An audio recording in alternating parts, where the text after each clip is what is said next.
Ago. Amen. Ago. Amen. Okay. As you know, as my brother has actually introduced me to you, my name is Kiki. So simple, but I'm a Saturday born boy. And my name is Kewou. Hey, Saturday's in the back.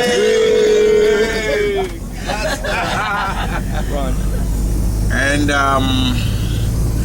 I was born in a little village on the border with today's Ghana some 43 years ago in a rural community where farming and mostly producing staples like corn, cassava, sweet potato, the lot, and actually black-eyed beans. I schooled throughout in Togo, and at the university level I had that very privilege to have a more insight into the African civilization and culture in what I'm holding a master's degree, and I also served as a teacher of English for some few years before actually turning to the tour business completely in the year 2003. So as Kobina said, I've had the opportunity, to meet people from across the globe, and it is always a great happiness for me sharing my experience of Africa with people coming all around here, and mostly with you sisters and brothers. And this morning we're taking you on a city tour of Lomé, the capital city of Togo, which is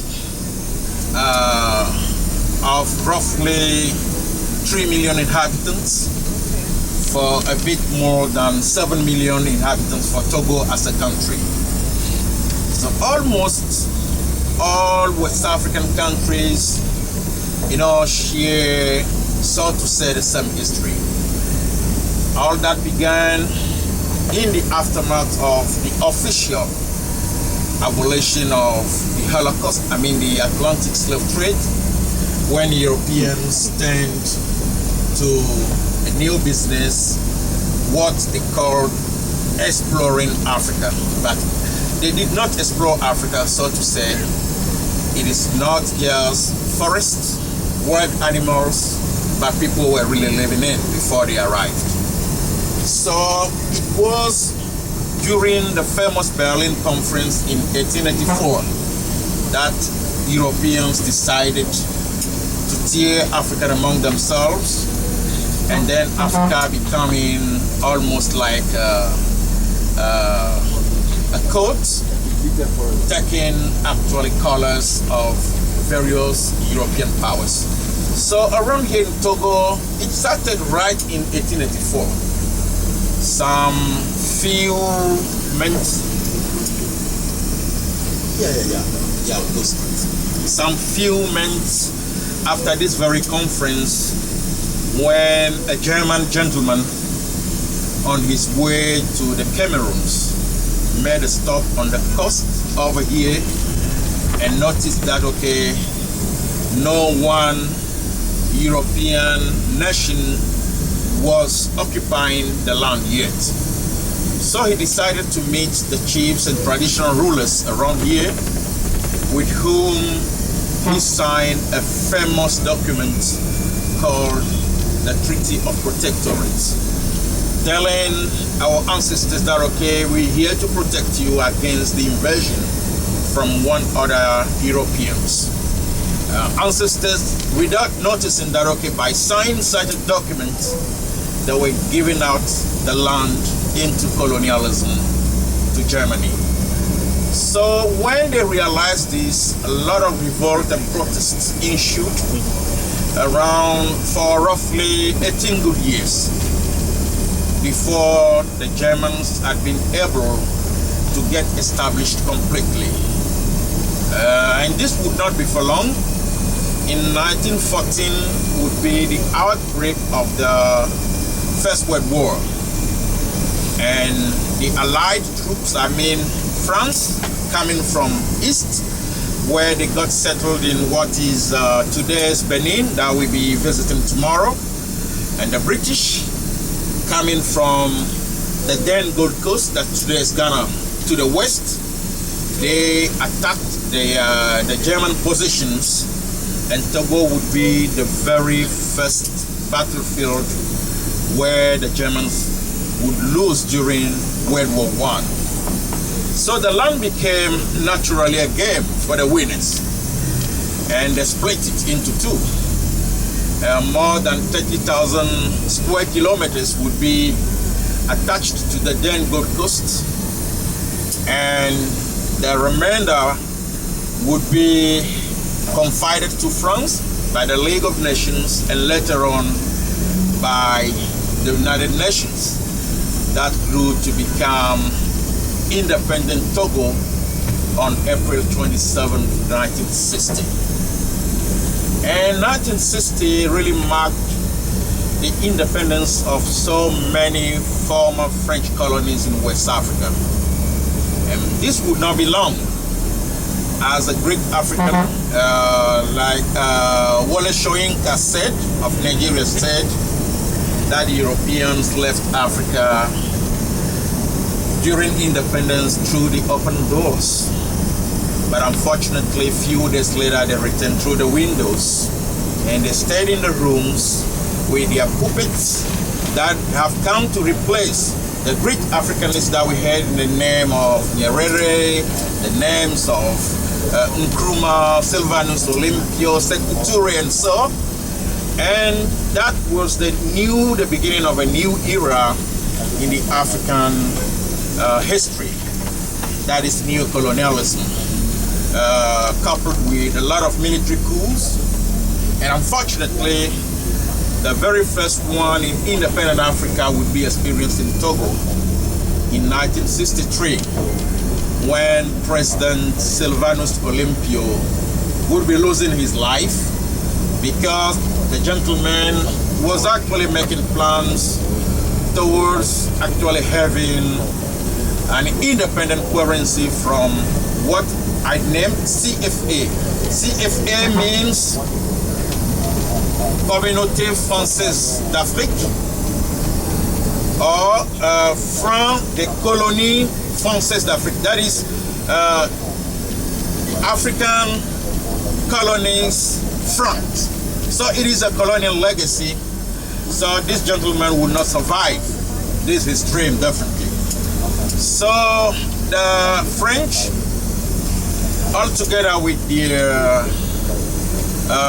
local puppets, will be bringing a gentleman to power in the name of Nicolas Gruniski, who ruled for 4 years, and in 67 he will be chased out. Fortunately, his life would be preserved. So from 67, the military got really involved in the politics and the governance of Togo till the year 2005. And again, the military again. And these few or last months, from August, there is a lot of demonstrations taking place in Togo, because the people of Togo would not actually want to be left out in the great, movement that is taking place across the continent, from Tunisia, Egypt, not long the Gambia, and others having it, accommodated into traditional habits in Ghana, in Benin, and even in Nigeria, when we've been seeing, democracy actually, doing great changes in governance. So the people of Togo have been demonstrating, so that to your left, we are driving past the port of Lomé, which is one of the very important ones in West Africa. And this very port or harbor, the seaport. And this port is used mostly also to help countries just like Mali, Burkina Faso, and Niger, who do most of their maritime transactions through the port of Lomé, export and import. So I was saying that, okay, people of Togo really want also to end with this so long one family reign over the country for almost 50 years. So this is actually the essence of the demonstrations. For sure, it would not actually make it easy, but hopefully we will be getting to that promised land. We need actually to experience something new, and probably other families to have things to contribute towards the development of the land. Benin is doing good in democracy. Ghana is doing good. Burkina Faso has made it. So Togo is only being that very bad boy all among them all. Okay, so we are in Lomé, L-O-M-E, the capital city of Togo. And Lomé is primarily founded by Ewe people, E-W-E. The Ewes constitute one of the main tribal groups that we have in West Africa. We have them in geographic boundaries of Togo, Ghana, Benin, and also in Nigeria today. So these people, they came all the way from today's Abyssinia, crossing Lake Chad, Niger, and settling into the Yoruba land of Oyo State in today's Nigeria. So they still made the movement westwards when they got to today's Benin. And from Benin, they moved on to a little village called Noche. That's in Togo, 90 kilometers north of where we are. But they will be experiencing some hardships from their leader. So that was the beginning of the great exodus of the Ewe people. And some came straight to the coast here. And before the arrival, the place was covered with a lot of forests. And the main trees in this very forest are called aloe trees. Maybe during your stay you have seen people chewing some stick every morning. That very tree, we call it aloe. Just like this. It is, so to say, the natural toothpaste. So they decided to call the place Alomé, meaning in the heart of the aloe forest. And then when the Europeans came, they just made it shorter, calling it Lomé instead of Alomé. So the founders of this very place are the Ewe people. Though today Lomé is very cosmopolitan, we're having almost samplings of the 46 tribal groups that we have across the country. To your right, we are driving past the headquarters of EcoBank, the Pan-African Bank, which started very, very little by a Togo businessman, and that has spread now to more than 35 countries across the continent.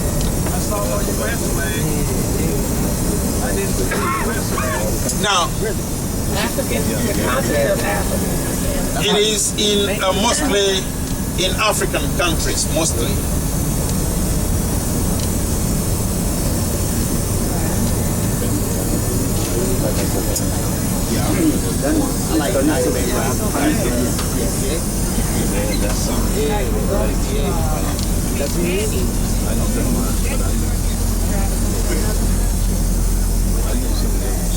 Okay, so we even at sea, you could notice that okay, we have so many ships that are waiting. It is not that all of them are getting into the port, but it is believed that the Togo waters are one of the safest ones on the west side or on the west coast of Africa. So ships that are going even as long as Cameroon and Gabon, they came and wait on the coast over here till they have the go-ahead to enter those very ports so that they could do, their transactions in the daylight. One of the problems too that we face in the Bight of Benin, it is piracy, when people actually attack most of the time the cargo ships to steal petroleum products mostly. So it seems that these very waters are the safest mostly. Yeah.